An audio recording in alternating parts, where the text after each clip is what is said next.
우리 지난 시간에 이어서 그 유리바다를 마저 보겠습니다. 이 유리바다, 결국 우리가 알고 있는 모든 바다는 이 계시록의 유리바다를 설명하기 위함이었어요. 그도 그럴 게 요한계시록의 유리바다는 진짜 바다입니다. 참 바다, 진리의 바다. 이건 천국에만 있는 바다예요. 진짜 바다. 그러니까 이 바다를 설명하기 위한 게 이 땅에서의 바다, 뭐 눈으로 보는 오대양을 포함한 우리가 알고 있는 바다라는 개념이 다 원래는 하늘의 그 진짜 바다, 그 진리의 바다, 그 수정같이 맑은 물로 가득 찬 그 하나님 보좌 앞에 그 바다를 설명하기 위함이에요. 그래서 그 바닷가에, 바다 주변에 구원받은 성도들이 영원토록 모여서 주를 찬송할 수 있는 그 바다입니다. 그래서 성경 곳곳에 이제 바다라는 개념들이 이제 단어가 나오고 개념들이 설명되는데, 뭐 성막과 성전에도 그 바다라는 용어와 개념이 나오죠. 근데 이 모든 것들은 다 늘 강조드리지만 각각의 의미를 가지고 각각의 용도를 가지고 목적을 가지고 쓰여진 것들이 아니라 한마디로 천국을 설명하기 위함. 그래서 계시록이 그것을 도장 찍어주는 거예요. 유리 바다가 있다. 그래서 깔때기처럼요. 이제 이 세상의 모든 바다란 개념과 포함해서 성경 구약과 신약의 모든 그 성경 안에 있는 바다란 개념이 다 깔때기처럼 모여서 계시록의 유리 바다로 모이는 겁니다. 유리 바다를 설명하기 위함이다.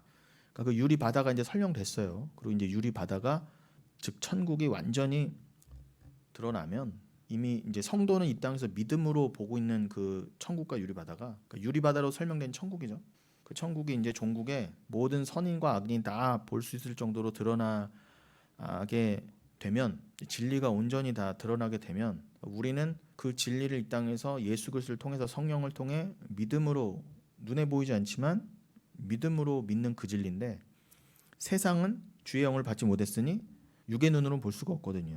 그러니까 영을 받지 못한 자는 절대로 믿음으로 유리바다를 볼 수 없습니다. 근데 종국에는 선인이나 악인, 즉 하나님의 유일한 기준, 네가 진리를 아느냐 모르냐, 예수를 믿느냐 안 믿느냐의 그 기준으로만 선인과 악인이 나누어지는데, 성경에서 말하는 진짜 선과 악은 그겁니다. 그러니까 세상에서 말하는 윤리 도덕으로의 선과 악은 아무 의미가 없습니다. 그걸로는 천국과 지옥이 갈라지지 않아요. 영원히 설명되지 않습니다. 그래서 하나님께서만이 기준이 되셔서, 절대 기준이 되셔서 영원을 가르시면서 영원한 선인과 악인으로 나누시는데, 지금은 하나님 만세전에 택하신 선인, 즉 성령을 받은 자, 그 사람의 혈통, 육정, 사람의 뜻, 뭐 배경 그런 것과 상관없이, 그 사람이 뭐 세금을 얼마 냈냐, 헌금을 얼마 냈냐 이런 거 상관없이 겉으로는 도둑놈처럼 보이고 사기꾼처럼 보일지라도 하나님이 만세전에 택하신 자가 있어요. 야곱처럼요. 그 자는요 이 땅을 살면서 반드시 진리를 깨닫고 육의 눈으로 볼 수 없는 유리바다를 본다입니다. 근데 종국에는 악인들, 그 반대 악인들도 이 땅에서 결코 절대로 믿음의 눈으로 유리바다를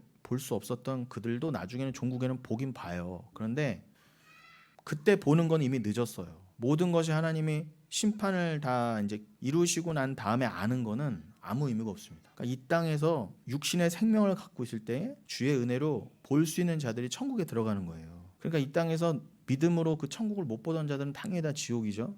근데 그들도 지옥에서 유리바다가 진짜 있었네, 천국이 진짜 있었네를 보게 된단 말입니다. 그러니까 그때까지는 이 땅에 오대양이 있고 바다가 있지만 그 모든 것이 완성되고 설명되고 난 다음에는, 진리가 다 온천하에 드러나고 난 다음에는 모든 바다가 말라질 거예요. 사라질 거예요. 그래서 계시록 21장 1절에 뭐라고 했다고요? 다시는 바다가 없겠고 그랬어요. 이제는 더 이상 유리바다를 설명한 모형적인 바다가 필요 없는 것입니다.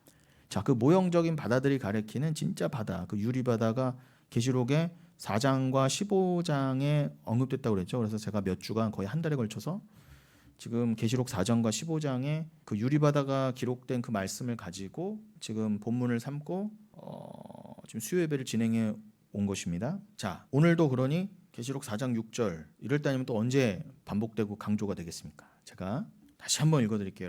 여러분 뇌리에 아주 잘 각인이 되시라고 제가 집요하게 반복을 해드리겠습니다. 보좌 앞에 수정과 같은 유리바다가 있고 보좌 가운데와 보좌 주위에 네 생물이 있는데 앞뒤에 눈들이 가득하더라. 요게 요한계시록 4장 6절의 말씀이에요. 보좌 앞, 하나님의 보좌 앞에 수정과 같은 유리바다, 살라사, 휘알리네, 호모이와 크리스탈로로 돼 있어요. 크리스탈로스죠. 유리, 그 수정. 그 크리스탈로스, 수정과 같은 유리바다, 살라사, 휘알리네가 있다 그래요. 휘알리네는 지난 시간에 말씀드린 것처럼 휘알리노스가 원형이에요. 휘알리노스는 이제 유리를 말합니다. 그 유리바다, 보좌 앞에 유리바다가 있고 그 보좌 가운데와 보좌 주위에 네 생물이 있다고 했어요. 당연히 그 보좌에는 뭐 성경 내내 설명되었던 것처럼 스데반도 보고 사도 바울도 설명한 그 보좌 우편에는 당연히 어린 양이 계시고요. 그 하나님과 어린 양이신 예수 그리스도의 그 보좌 주변으로 네 생물이 있다 그래요. 네 생물은 뭐 에스겔서에도 나왔던 그 네 생물이죠. 묵시문학에 등장했던 그 네 생물은 결국 모든 그 피조물들의 대표를 뜻합니다. 한마디로요. 근데 여러분 그 다니엘서 그 7장 이후로 보면은 그 다니엘이 이제 다니엘서 전체 12장 가운데 다니엘서 7장부터가 1장부터 6장까지가 다니엘이 겪은 어떤 역사적인 사건들을 한다면 7장부터는 또 다니엘이 평생에 걸쳐서 받은 그 환상들, 계시들이 기록되어 있거든요. 그래서 일찍이는 벨사살 왕, 느부갓네살의 마지막 왕인 벨사살 왕 때부터 시작해서 뭐 느부갓네살을 거쳐서 그 느부갓네살은 벨사살보다 훨씬 이전 사람이죠.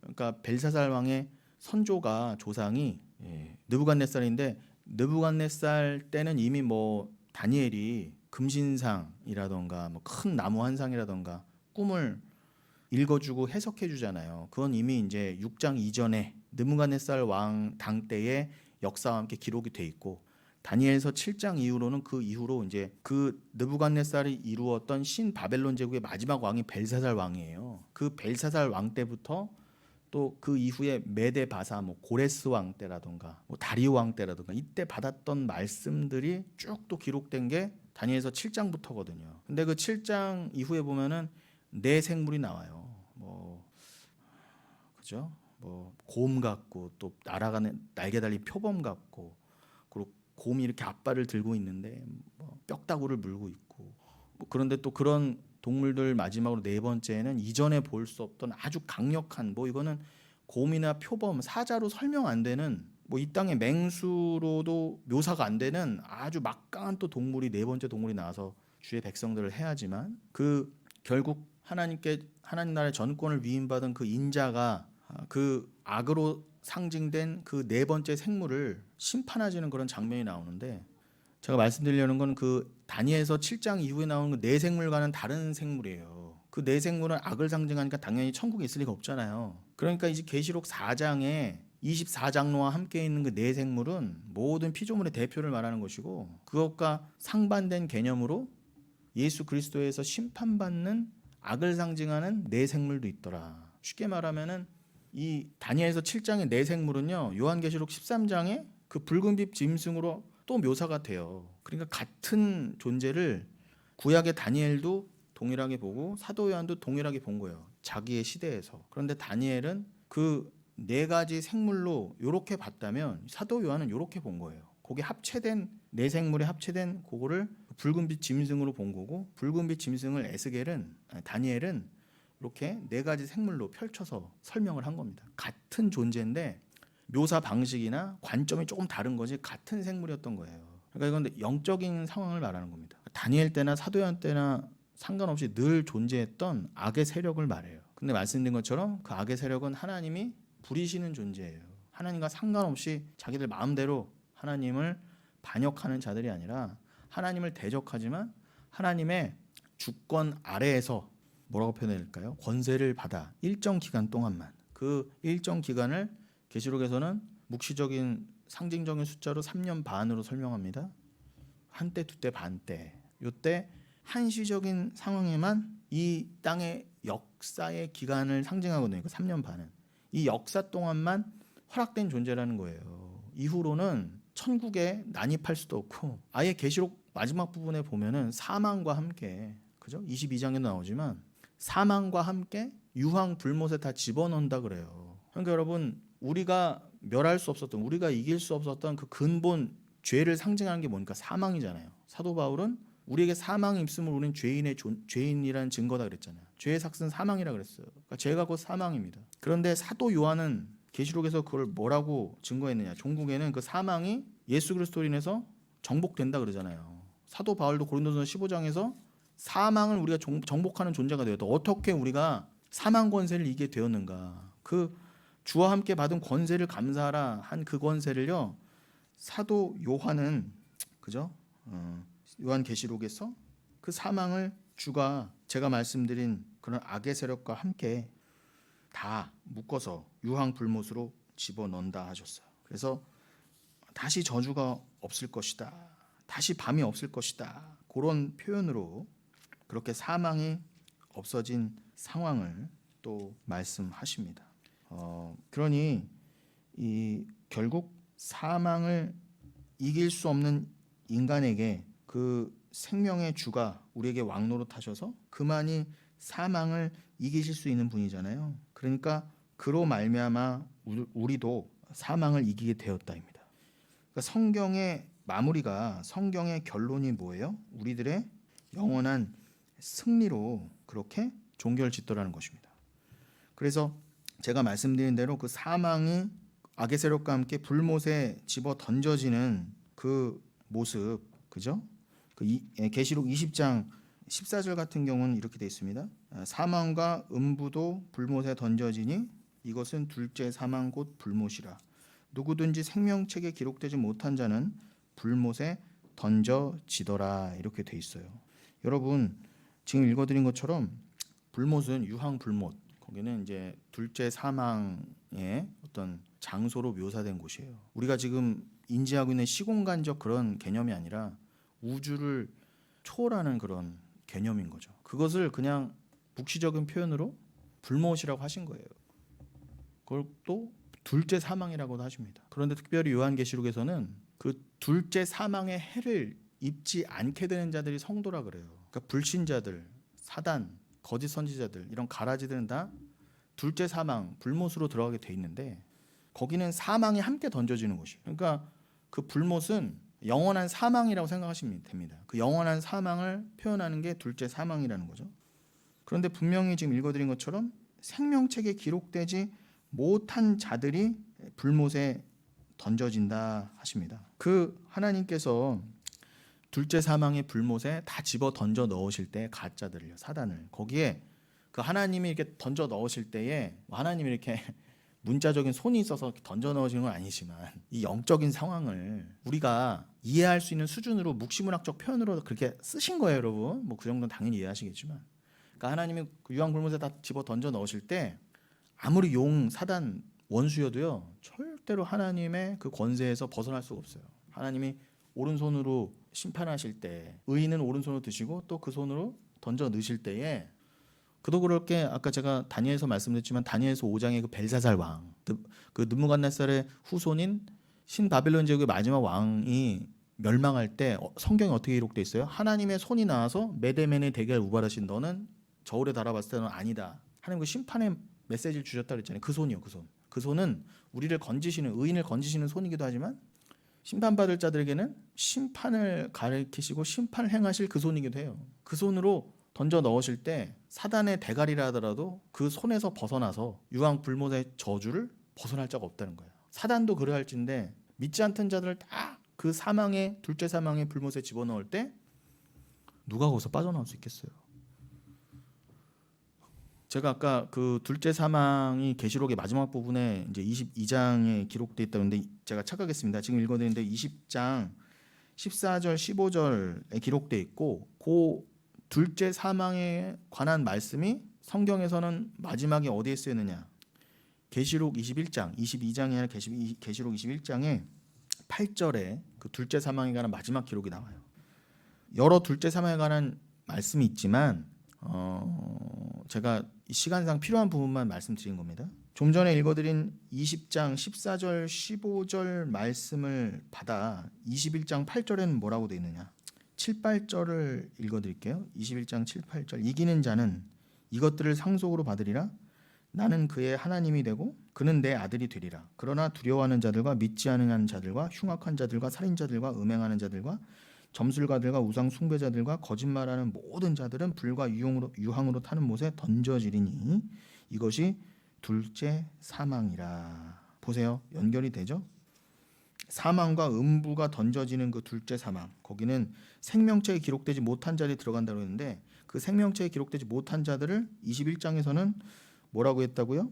상속받지 못한 자, 이기지 못한 자, 아들이 못된 자, 두려워하는 자, 믿지 아니한 자, 흉악한 자들, 뭐 우상 숭배자, 이러한 자로 표현하셨어요. 그러니까 여러분, 성도는 이기게 돼 있다는 겁니다. 이 땅에서는 아직 영적 전쟁이 있어요. 전쟁이 있다니까 여러분, 이 땅에서 아직 고난이 있단 말입니다. 근데 이긴다예요, 성도는요. 그리고 이기는 자는 이 천국과 생명의 면류관을 상속으로 받을 것이다. 나는 너의 하나님이 되고 너는 나의 아들이 되리라. 나는 너의 아버지, 영원한 아버지가 될 거야. 여러분, 이게 성경 전체를 꿰뚫는 언약이잖아요. 언약의 핵심 내용. 나는 너의 하나님이 되고 너는 나의 백성이 되리라. 나는 너의 아버지가 되고 너는 나의 아들이 되리라.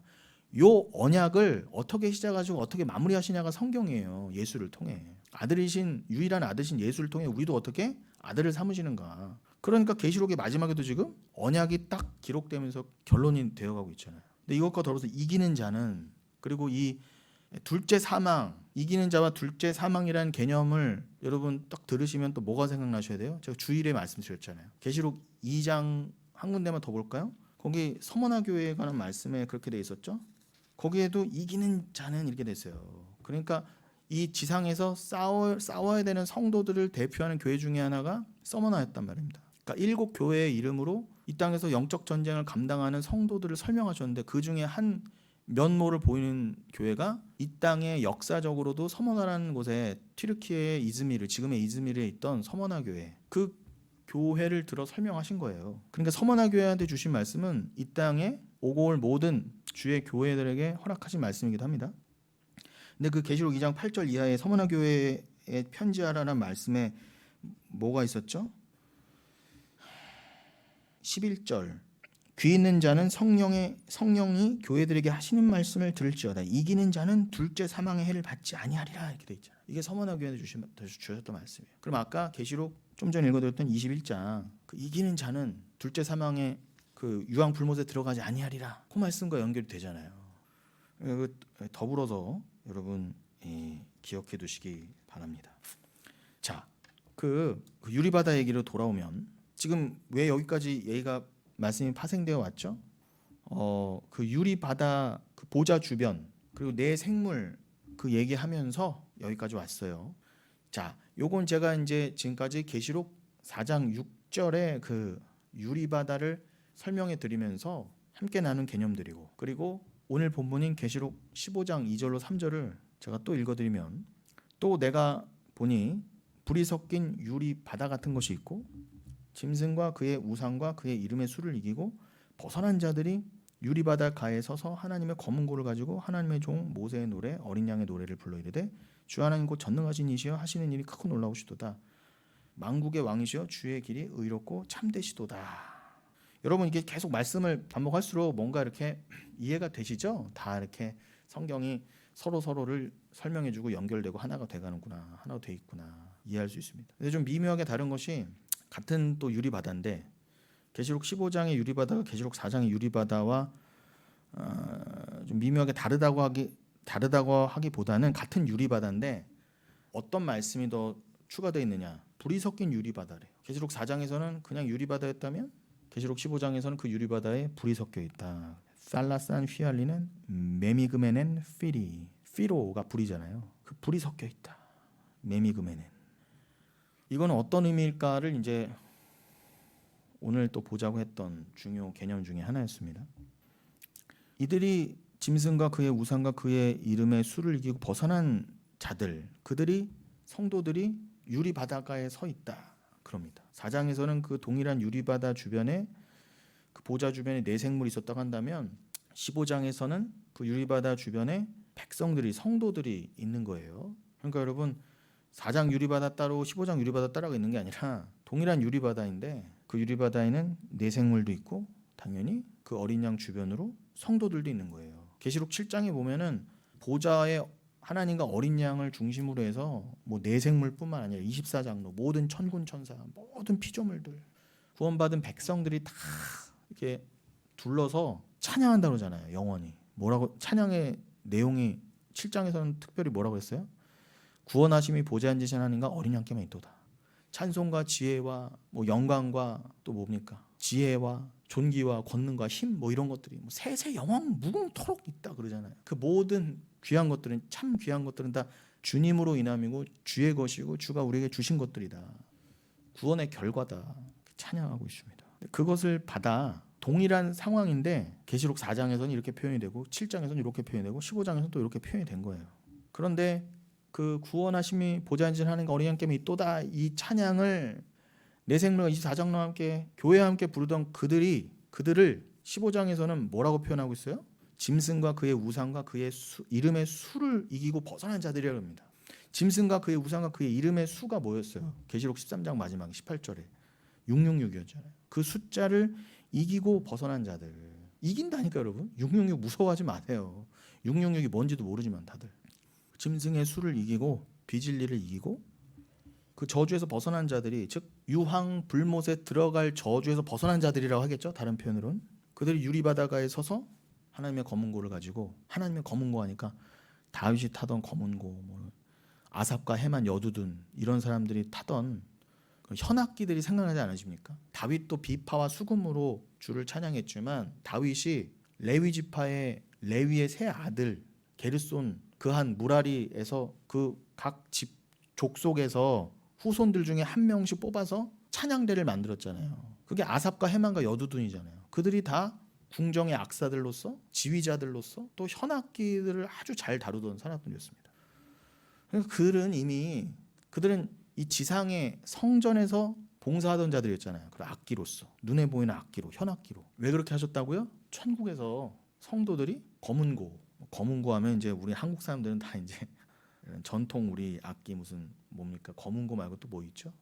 그런 거 자꾸 생각하실 수 있는데 문화적으로는 조금 우리는 검은고 하면은 그냥 한복 입고 이렇게 띵띵띵 치는 그런 검은고를 자꾸 생각할 수 있겠지만 아무튼 그냥 현악기로 생각하시자고요. 근데 그 현악기는 뭐 동서 고금 막론하고 다 있었으니까. 그런데 그 현악기는 아무튼 다윗과 그 제사장들도 켜던 거였어요. 근데 그거는 하늘에 진짜 백성들이 모여서 영원히 주를 찬양하는데 그런 천국의 악기들도 동원이 된다라는 것을 설명하시려고 이 땅에도 현악기를 만들어 두신 거예요. 그러니까 이 현악기는 한국의 검은고 같은 거는 한국말을 위해서 뭐 이렇게 판소리를 위해서 만들어진 게 아니라 하늘의 현악기를 설명하시기 위해서 허락해 보신 것이다. 그들이 그 검은고를 가지고 하나님의 종 모세의 노래, 이 모세의 노래는 출애굽기 15장에서 기원한다고 그랬죠. 그래서 기억하기도 쉽도록 계시록 15장을 생각하시면 항상 출애굽기 15장을 생각하시려고 했습니다. 그들이 하늘의 유리바다를 표현한 지상에서의 그 바다는 뭐였어요? 홍해바다였잖아요. 홍해바다가 쫙 갈라지고 구원받고 난 다음에 그 홍해바닷가 주변에서 모세의 노래를 불렀어요. 그것은 곧 계시록의 그 15장. 그 뭐 단순히 미래에 있을 사건도 아니고 이미 영원 전부터 계획되었던 그 사건을 펼쳐 보인 거였구나 이 땅에서. 그 홍해바다는 천국의 진짜 바다, 유리바다를 가리키는 거였구나. 이 땅에서 모세와 그의 백성들이 하나님을 찬양했던 그 노래는 결국 어떻게 해요? 천국에서의 어린 양의 노래라고 그러잖아요. 어린 양의 노래. 역시 그러니까 출애굽기 15장에서의 주인공도 어린 양 예수 그리스도였어요. 이걸 놓치면 안 됩니다. 그 노래를 불러 이르되 주 하나님 곧 전능하신 이시여 하시는 일이 크고 놀라우시도다.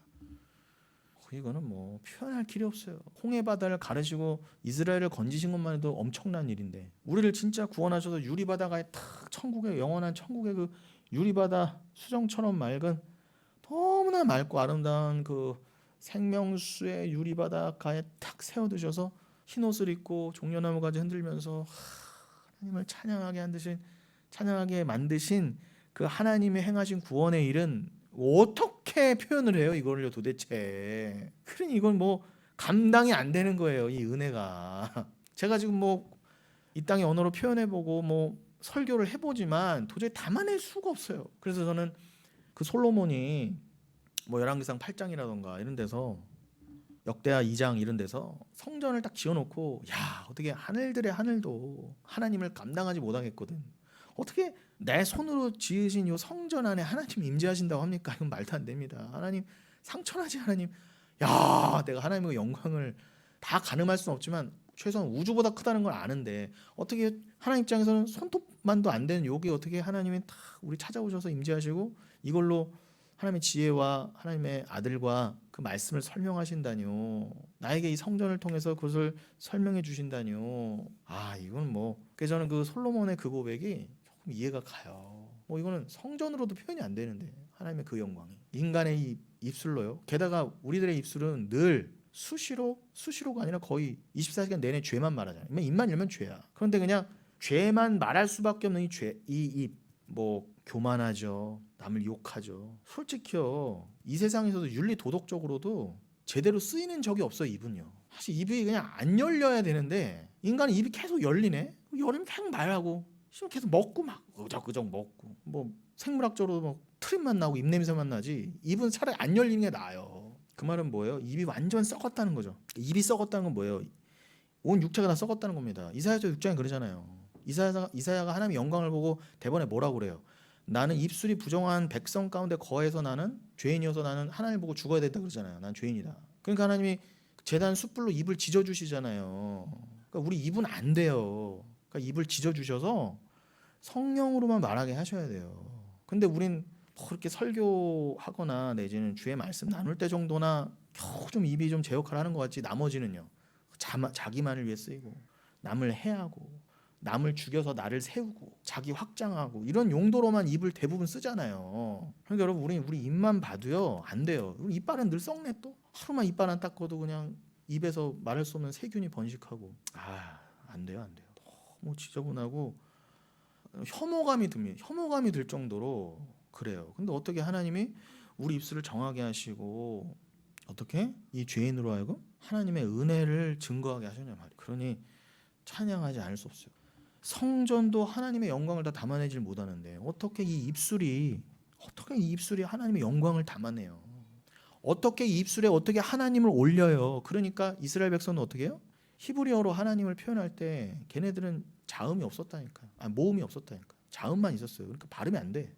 여호와라는 건 추정일 뿐이지 하나님의 이름을 아무도 몰라요 정확히는요. 그리고 하나님의 이름을 안다 하더라도 뭐 여호와, 뭐 엘로힘 안다고 해도 그 단어가 진짜 상천하지 하나님을 정확히 표현한 단어는 아니에요. 진짜 하나님은 너무 커서 그냥 하나님이 창세기 1장 1절에서 베레시트 바라 엘로힘 요 정도로만 그냥 삼위일체 하나님으로만 좀 표현해 보신 거지. 하나님을 진짜 하나님은 아무도 몰라요. 그냥 여호와, 야훼, 엘로힘, 뭐 아도나이 요 정도로 그냥 추측일 뿐이지 진짜 하나님은 어떻게 알아요 우리가요. 근데 유대인들은 그 추측용으로 주신 하나님의 이름조차도 입에 안 담으려고 했단 말입니다. 이건 정말 하나님 거룩하시. 그럴진데 감히 하나님을 욕하고 하나님을 모독한다고요? 그리스도를 모독하고 그의 아들을 참남되에 일컫는다고요?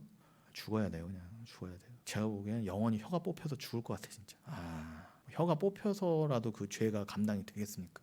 옛날 아시죠? 인간 왕들 조선시대에도요 얼마나 잔인했습니까? 막 혀를 막 잡아 빼서 자르고 막 입을 지지고 이빨을 몽창 뽑고 뭐 잔인해. 그 정도 얘기가 아니라 우리가 하나님 앞에 그냥 죄인으로 서면요 그 정도로도 안 된다는 거야. 하나님 앞에는 우리들의 이 죄가 사함을 못 받는다는 거예요.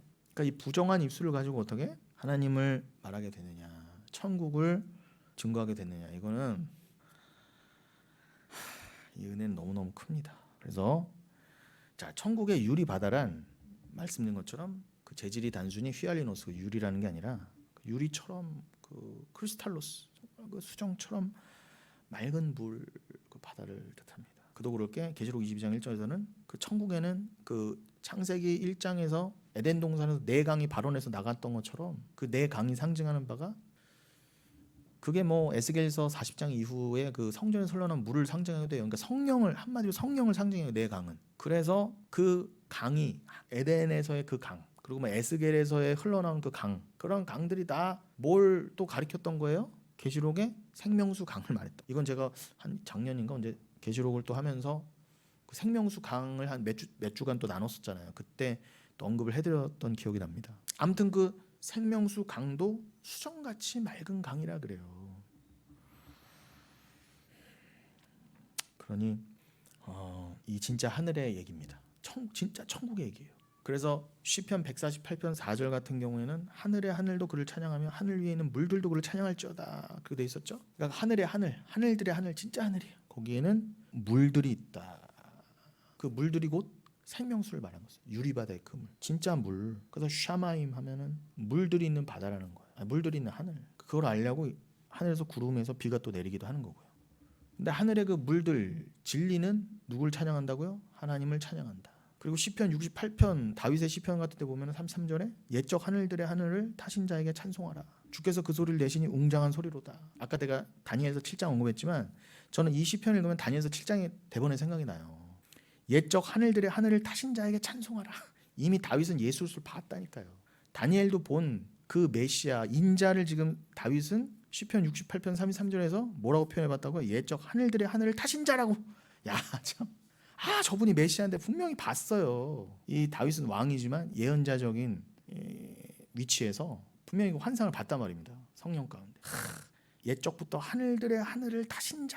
저분이 누굴까? 저분이 분명히 뭐 나중에 육신적인 나의 후대에 올 예수 그리스도라는 것까지는 몰랐지만 저분은 분명히 메시아라는 걸 알았단 말입니다. 그래서 시편 110편 같은 경우에도 1절 신약에서 제일 많이 이용된 구약이 어디라고요? 시편 110편 1절. 거기서 그것도 다윗의 시편이잖아요. 다윗이 내가 또 환상 중에 보니까 하나님이 계시고 그 우편에 나의 주님이 계시는데 그 하나님이 나의 주님에게 전권을 위임하시면서 뭐라고 말씀하세요? 너는 내가 이 모든 원수들을 다 너의 발등상 삼을 때까지 내 우편에 있어라. 이렇게 말씀하시잖아요.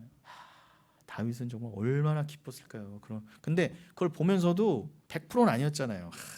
분명히 메시아인데 분명히 하나님께서 그 아들에게 메시아에게 저걸 설명해 주시는데 이제는 천국에서 다 비밀을 알았으니까 안식 가운데 있는 중에 다 그 비밀을 알았지만 자기가 이 땅에서 육신 잃고 살 동안에는 그냥 요 정도 계시에 머물렀단 말이에요. 근데 우리는요 다 알았잖아요. 이제 시편도 알아, 계시록까지 다 알았어. 여러분 우리는 다윗과 에스겔 뭐 이런 그죠? 뭐 솔로몬 이런 사람들보다도 훨씬 많은 걸 지금 받았어요. 66권을 다 받았잖아요. 어마어마한 은혜를 받았어요. 뭘 더 바래요? 뭘 더 도대체. 그들보다도 더 많은 걸 받고도 뭘 또 바래서 출시 없어서 하냐 말이에요. 저는 그게 잘못됐단 말이에요. 그러니까 은혜가 큰 만큼 그 은혜를 모르는 자는 뭐예요? 저주가 클 거예요. 네가 지금 뭘 받았는지도 모르고 내 앞에서 또 와서 출시 없어서 했구나. 유황 불못에 들어가야지 뭐 이렇게 되는 겁니다. 그러니까 이 옛적 하늘들의 하늘을 타신 자, 하늘들의 하늘을 타신 자, 다윗이 표현한 요 표현으로는 다니엘서 7장에서는 구름을 타신 그 메시아가 인자가 등장하죠. 그러니까 다 같은 개념인 겁니다. 그 유리바다의 위치는 하나님께서 좌정하시고 다스리시는 보좌 앞이라고 했습니다. 그러므로 유리바다는 새하늘과 새 땅의 개념처럼 이 세상에 없던 바다, 즉 수정같이 맑고 깨끗한 천국의 진짜 바다를 의미합니다. 자 그러면 여러분 이 조금 더 이제 유리 바다의 개념 우리가 이제 대략적인 건 알았지만 구약의 용례를 보면서 더 강화시켜 가자는 거죠. 시간이 허락되는 한. 이 하나님의 임재 앞에 수정같이 맑은 것이 펼쳐져 있는 장면은 또 출애굽기에서부터 나와요. 출애굽기 24장 9절로 11절을 제가 읽어드리겠습니다. 출애굽기 24장 9절로 11절 모세와 아론과 나답과 아비후와 이스라엘 장로 70인이 올라가서 이스라엘의 하나님을 보니 그의 발 아래에는 청옥을 편듯하고 하늘같이 청명하더라. 하나님이 이스라엘 자손들의 존귀한 자들에게 손을 대지 아니하셨고 그들은 하나님을 뵙고 먹고 마셨더라. 이렇게 되어 있습니다. 여러분 모세와 아론과 그 나답과 아비후, 나답과 아비후는 이제 죽기 전에 나답과 아비후는 이제 레위기 보면은 다른 불을 명하시지 않은 다른 불을 렸다가 바로 죽잖아요. 그러니까 그들이 죽기 전에 그 아론의 첫째 아들과 둘째 아들이잖아요. 이때는 아직 살아있을 때예요. 그래서 모세와 아론과 나답과 아비후와 이스라엘 장로 70인이 시내산, 지금 시내산에 사신 말씀이잖아요. 올라와라. 그랬더니 그들이 원래는 여러분 계시록 19장에서도 보면 10계명을 받기 전부터 보면은 원래는 하나님이 모세와 아론만 올라와라 그랬단 말이에요. 그래서 장로들도 못 올라오겠대. 저기 가까우면 난 죽는다. 모세와 아론만 허락됐단 말입니다. 그런데 70인 장로들에게도 허락되지 않았던 그 가까이 오게 하심. 그러니까 하나님과 연합이 여러분 예수로 말미암아 우리는 어떻게 해요? 지성소 안에까지 들어가 버렸잖아요. 우리는. 그들은요 먼 발치에서 하나님 목소리도 못 감당했던 존재들이라니까요. 근데 우리가 뭐 잘나봐야 70인 장로보다 잘났습니까? 뭐 아니잖아요. 근데 우리는 어떻게? 그 주와 함께 성령의 도우심으로 지성소까지 들어가 하나님의 친밀한 가운데 거하게 됐냐 말이에요. 그것도 아주 귀한 건데 자 이때는 구약 때니까 못 오게 하셨단 말이에요. 저기 멀찌감치. 그런데 10계명과 또 여러 율법과 언약의 내용들을 이제 출애굽기 20장부터 23장까지 허락하신 다음에 24장에서 이때는 모세와 아론뿐만 아니라 나답과 아비후 그리고 70인의 장로까지 올라와라 그러세요. 차이를 아시겠죠? 십계명과 여러 율법들을 받기 전에는 모세와 아론만 올라오게 하시고 나답과 아비후와 70인 장로들은 물리셨단 말이에요. 그런데 십계명과 여러 율법들 그걸 주시면서 언약을 맺으시겠다 했잖아요. 그 언약이 뭐라고요? 아까 계시록 21장에도 읽었지만 나는 너의 하나님이 되고 넌 나의 백성이 되리라. 요 계시록에서도 도장 찍으신 요 언약을 설명하시려고 십계명과 여러 율법들을 주신 거란 말이에요. 그러니까 그것을 모세로 하여금 돌판에 기록하게 하신 다음에는 24장 초반에서 뭐라고 하셨다고요? 올라와라. 70인 장로와 나답과 아비후와 함께 올라와라. 그러니까 그들이 올라가서 딱 보니까 그 하나님의 발 아래에는 뭐를 편듯했다고요? 청옥을 편듯했다. 그리고 하늘같이 청명하더라 이렇게요. 그들이요 시내산 가서 하나님을 그때만 딱 허락됐을 때 봤더니 그들이 그냥 나름 표현해 본 거예요. 그때 본 거를 표현해 본 거예요. 사도 요한은 유리바다라고 표현한 거를 이들은 뭐라고 표현했느냐 그냥 보고 그들의 방식대로 묘사하기를 하나님의 발 아래에 청옥을 편듯해. 청옥이 뭐예요? 남보석. 이게 맑은 사파이어를 말합니다. 청옥을 쫙 편듯해. 뭐라고 설명 못하겠는데 청옥 같아. 너무 맑어 그냥 하늘같이 청명한 게 그냥 하나님 발 아래에 쫙 펼쳐져 있더라. 이걸 본 거예요. 70인 장로들조차도. 그러니까 여러분 동일합니다. 늘 그건 동일해요. 동일한 건데 출애굽기 때도 보고 계시록 때도 보고 다니엘 때도 보고 그냥 동일한 거 본 거예요 다. 하나님이 이스라엘 자손들의 존귀한 자들에게 손을 댄지 아니하셨고 보세요. 아까 설명드린 것처럼 시내산 아래에서 원래 일정 선 이상 올라오면 안 돼요. 산에. 다 죽였습니다. 가축이든 인간이든 다 죽여버렸어요. 제사장이든 장로든 다 죽여버렸어요. 하나님께서. 그 당시에는 아직 제사장이 있을 때 산이지만 장로든 누구나 다 죽였단 말입니다. 하나님이요. 그만큼 하나님은 거룩하시고 인간이 함께 할 수 없는 그런 존재예요. 너무 존귀하시고 거룩하신 두려운 존재죠. 그런데 이제 내가 너희와 언약을 맺을 거야라고 우리로 하여금 화해케 하시고 하나님 우리와 화평케 하심을 선포하신 다음엔 뭐라고 하셨다고요? 그들을 존귀한 자들이라고 그러세요. 존귀한 자들에게 손을 대지 아니하셨다. 쳐서 죽이지 않으셨다는 거예요. 그리고 어떻게 감히요 그 하나님을 뵙고 그 앞에서 먹고 마셨더라. 유리바닷가에서 계시록의 표현을 하면 유리바닷가에서 먹고 마신 거예요. 여러분 계시록 15장이 생각나요 안 나요? 대번에 나야죠. 이 출애굽기 24장을 보면서도 계시록 15장이 유리바닷가에서 영원한 주의 백성들이 하나님을 찬양하는 거를 설명하시려고 출애굽기 24장에서 백성들아 올라와라 하신 다음에 하나님 앞에서 먹고 마시게 했구나. 그래서 여러분 거기에 화목제물이라는 표현이 나와요. 번제와 함께 화목제를 드렸더라. 여러분 화목제는요 번제는 하나님께 홀라당 다 드려야 되는데 화목제만큼 여러분 제사의 종류가 대표적으로 5개가 있고 그렇잖아요. 근데 그 중에 화목제는 여러분 쉽게 생각하면 감사제예요. 그러니까 화목제는 서원제, 낙헌제, 감사제 이렇게 나뉘는데 이건 또 다음에 설명드릴게요. 근데 간단히 말씀드리면 요거는 화목제예요. 서원제, 낙헌제, 감사제 같은 거. 이거는 화목제인데 개념이 뭐예요? 주가 나와 함께 이제 주가 나를 용서해 주심으로 주와 화목하게 됐다라는 것을 믿음으로 드리는 제물이에요. 그러니까 서원제 나다르라고 입다가 서원제 잘못 알고 드렸다가 바로 딸부터 죽어나갔죠. 하나님 말씀을 잘못 깨달으면 바로 죽음입니다, 여러분. 그것도 입다가 죽어야 되는데 아무 죄 없는 처녀 딸이 죽어나갔어요. 그러니까 그 입다 얘기의 주인공은 입다가 아니라 하나님이 그 아무 죄 없이 죽은 처녀 딸이 주인공이다 그러세요. 그 처녀 딸은 누구를 상징해요? 예수 그리스도. 그도 그럴 게 처녀가 잉태하여 아들을 낳으리라. 이사야서 7장이 어떻게 성취됐어요? 마리아로 성취됐잖아요. 그런 것처럼 여러분 그 입다의 딸은요 그 마리아 1차적으로는 마리아를 암시한과 동시에 우리를 말하는 거예요. 그 진리를 낳아야 될 우리. 그런데 그 또 처녀 딸은 그런과 동시에 더 근본적으로 누구를 상징해요? 아무 죄 없이 우리를 대신해서 아무 죄 없이 죄인인 아버지 입다를 대신해 죽은 그 딸은 누굴 상징해요? 아무 죄 없이 우리를 위해 죽으신 예수를 상징하잖아요. 그러니까 이렇게 되게 다각적인 거예요. 다 그냥 예수만 설명하는 거죠. 그 처녀딸 입다의 처녀딸이 왜 죽어나갔어요? 서원제 잘못 드렸다가. 입다가 이름도 입다야. 아무튼 입이 망조예요. 뭐라고 해서 내가 저 암몬 백성을 이기기 위해서는 내가 내 앞에 처음 집에 개선했을 때 나오는 거 누구든지 하나님께 드리겠습니다. 잡아주겠습니다. 설마 딸이 나올 줄 몰랐지. 딸이 나올 줄 알았으면 그 서원을 했을까요? 안 했을까요? 안 했습니다. 하나님을 거래한 거예요. 입다하고 전쟁에서 이기고 싶어. 그래서 내가 이름이 들어가고 싶어. 내가 그냥 하나님 이름을 빌어서 하나님 도움을 막 요청하는 척해. 막 겉으로는 그러죠. 막 되게 신앙인인 척. 또 하나님의 도움이 진짜로 필요하긴 했겠죠. 근데 결국 뭐예요? 그냥 입다를 암몬을 이긴다. 입다. 내가 드러나고 싶은 거예요. 그래서 뭐든지 갖다 바칠게. 바치는데 그냥 하나님 나에게 승리를 주세요. 그런데 설마니 자기 딸이 나올 줄은 몰랐죠. 그러니까 그냥 막 서원해 버린 거예요. 그러니까 하나님이 네가 서원제의 개념도 모르는 주제에, 서원제는 원래 뭐라고요? 감사제란 말입니다. 내가 이미 하나님과 화평했습니다라는 믿음으로 감사해서 자발적으로 드린 게 자원제, 낙헌제, 화목제인 것이지 거래용이 아닌 거예요. 하나님이 나한테 뭐 해주시면 내가 뭐 드리겠습니다. 이건 우리가 인간적으로 생각하는 잘못된 서원제인 거고, 원래 서원의 개념은 뭐라고요? 감사제란 말이에요. 자발적인 거.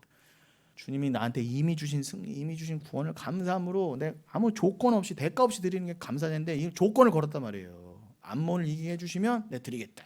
그러니까 하나님이 일부러 어떻게 해요? 딸이 나올 거 아셨을까요? 모르셨을까요? 당연히 아셨죠. 근데 허락하신 거예요. 하나님이 이루실 바를 이루시려고, 합력한 선을 이루시려고. 그러니까 입다가 말은 해놨네. 서원하겠다고 말은 해놨으니까 딸 죽인 거예요. 그도 그렇게 자기가 죽는 거였으면 아이고 나 못 죽어 이랬을 텐데, 딸아 너가 대신 죽어야 되겠다. 얼마나 나쁜 인간입니까? 진짜 우리 아니 너무 진짜 인간은요 너무 악해요. 입다조차도. 입다 절대로 본받을 인간이 아닙니다, 여러분. 착각하지 마세요. 우리예요, 우리. 너무 더럽고 추악한 우리요. 그러니까 입다 얘기에 사사기 14장 이전이죠. 14장부터는 삼손 얘기니까. 그 이전에 입다 얘기는 우리 얘기예요, 역시. 그 얘기도 추악한 우리 죄를 덮으시는 주의 은혜 얘기인 것이지 잘난 입다를 본받자 얘기가 아니라 말입니다. 그러니까 제발 인본주의에서 벗어나시기 바랍니다. 입다 아무런 본받을 만한 인간이 아닌데요. 그 망할 입만 갖고 쓴 게 입다였어요. 어디 동네 가니까 간판에 입다라고 해놨어. 입다. 뭐야 저거? 그게 뭔지 아세요? 옷가게 이름이에요. 옷가게 이름. 입다. 입었다. 입다. 너무 웃었습니다. 교회 다니는 분들 해놨다. 갑자기 아무것도 안 써있고 그냥 간판에 입다라고 해놓은 거예요. 뭐야? 뭐 입다를 좋아해서 그러나 했더니 옷가게 이름이 입다예요. 웃자고 한 얘기입니다. 그러니 여러분, 이런 세상 가운데 간판도 입다라고 해놓는 이 세상 가운데 어떻게 성경을 제대로 참 성령의 도우심 없이 읽으려고 하십니까? 그러니까 여러분, 그 서원제가 들어간 지금 감사제로서 화목제로서 지금 출애굽기 24장에서 주 앞에서 지금 드려지고 있어요. 하나님이 허락하신 거예요. 원래는 가까이 오면 다 죽는데 화목제는 번제랑 다르게 제사장과 그 제물을 드린 자들이 하나님 앞에서 논아 먹었던 거거든요. 그거를 이미 지금 율법의 첫 시연으로서 마치 이제 나중에 지어질 성막과 성전에서 드려질 화목제를 미리 시내산에서 먹어보게 하신 거예요. 참 여러분, 이게 너무 기가 막히지 않습니까? 오늘은 이 정도까지 해야 되겠네요. 여러분, 이 지금 제가 출애굽기 24장을 왜 읽어드렸어요? 이것도 하나님의 발 아래 청옥이 쫙 편듯하다. 이거를 모세와 아론과 나답과 아비후와 70인 장로들이 하나님 앞에서 먹고 마시면서 화목제물을 다 같이 나누면서 본 환상 기록된데, 그게 결국 계시록 4장이나 계시록 15장의 그 유리바다를 벌써부터 출애굽께서 설명하신 거였다. 계시록에서는 보좌 앞이라고 했지만 출애굽께서는 하나님의 발 아래라고 했구나. 그러니까 이런 용례들을 같이 연결될 수 있는 개념들을, 서로 말씀들을 함께 나누어서 이해를 돕고 거기에 덧붙여서 성경에 필요한 개념들을 나누는 식으로 계속 우리의 이제 강해, 특히 수요는 그렇게 진행되고 있습니다. 오늘은 여기까지 하고요. 그리고 다음 주 이어서 의외로 또 유리바다가 나눌 게 많네. 다음 시간에는 또 이제 더 성막과 성전에 예표된 바다, 조금 더 구체적으로 거기 뭐 물두멍, 놋바다 이런 게 있잖아요. 성막에서는 물두멍, 또 성전에서는 놋바다. 물론 성전에도 물두멍이 있지만 성막에서의 물두멍과 성전에서 물두멍 좀 다릅니다. 성전에서는 놋바다라고 그랬고 성막에서는 물두멍. 성막의 물두멍이 성전에는 놋바다로 조금 더 확장이 됐고, 그럼 성전에 있는 물두멍은 또 다른 용도였어요. 그 얘기는 또 이제 다음 시간에 또 이어서 하도록 하겠습니다. 네. 더 할까? 아닙니다. 그래서 마치겠습니다. 여러분, 유리바다 또 한 주간 또 잘 묵상하시면서 여러분이 어떠한 구원의 은혜 가운데, 그렇게 함께 말씀 가운데 여러분이 서시게 된 그 구원의 실제, 그것을 설명하는 게 지금 성경에서는 내내 주의 보좌 앞과 유리바다입니다. 잊지 마시고 이 말씀들로 더 기뻐하시고 위로를 얻으시는 저와 여러분 되시기를 예수님의 이름으로 축원드리겠습니다.